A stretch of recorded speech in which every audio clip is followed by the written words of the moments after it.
So check it out. We get this question from this young man that basically said, all right, dude, I've been reading your books. You guys have been educating me. So I'm ready to go to town. By the way, good job. Good on you. Love it. But you're out there on Zillow and you're like, I found this house. It's in Spokane, Washington. Is it a good deal?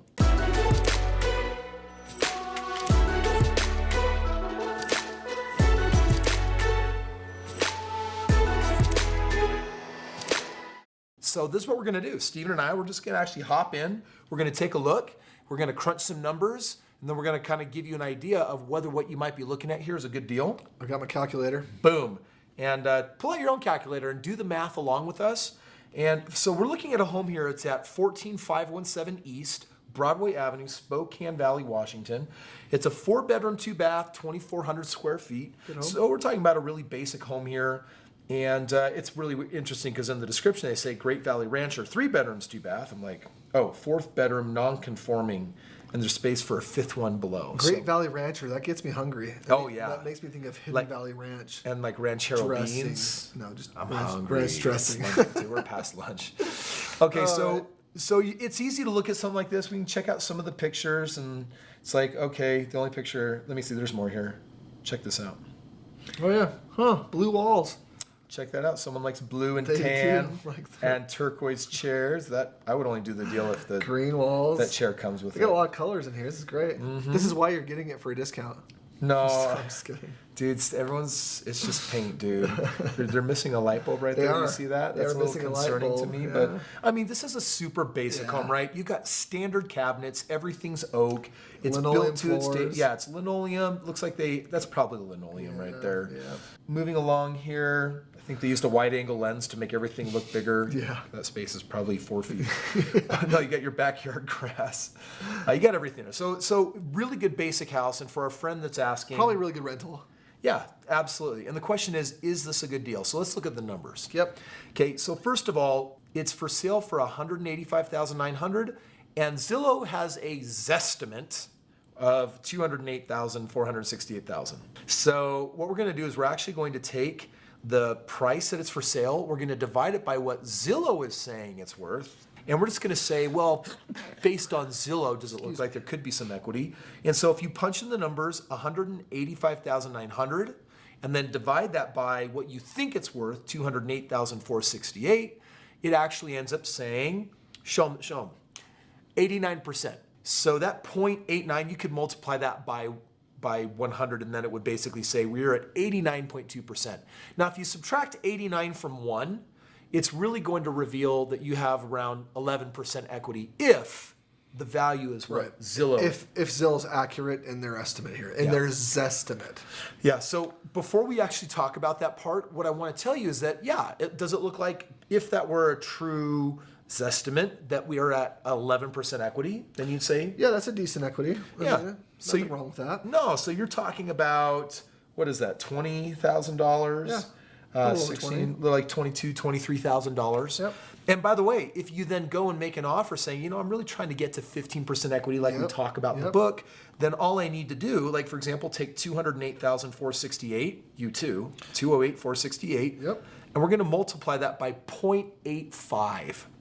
And if we're at 85% of value, that tells us that we would need to get the home for $177,000. So that's only $7,000 or $8,000 off if you want a 15% equity position. So I might come in on this deal and say, you know what? We're going to offer $170,000. 15 grand below, it is a little bit of a lowball offer. It's not necessarily disrespectful. It's not 20,000 below, 30,000 below.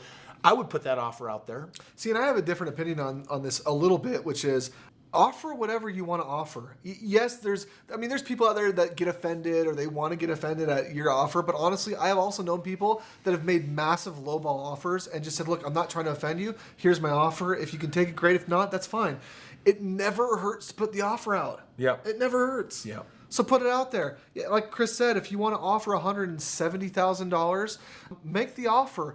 The very worst thing that will happen is they'll say, forget you, right? The best thing that could happen is they'll say, oh, I like that offer. Yeah, we'll do that. But the chances are something in between will happen where they'll come back and negotiate a little bit and say, would you do 180? And you'll say, well, I could do 175. Well, what about 182? I can do 177, and you'll land right there around your 15% probably. Now, just two things that you need to know about this. The first one is when you negotiate, try to do as much of it verbally as possible if you can, because you can write up an offer, send it to them and say, you've got 48 hours to respond. And then they're like, well, I'll meet you in the middle. You got 48 hours to respond. And a week's gone by and someone else bought the house because they did this really cool thing called telephone. And they actually say, hey, how are you doing? Hey, good. I see you have a house for sale. I do. Listen, I it's a little crazy, but I got a client that they're qualified and they really just want to pay that 170 mark. Let's be honest. If we submit that offer, do you think we got a shot? I think it's worth putting the offer in. Really? Yeah. Do you think they're going to counter? They might. Come on, dude. What are the numbers? What do you think they're really needing to be at? Just get real with me. Let's save some time.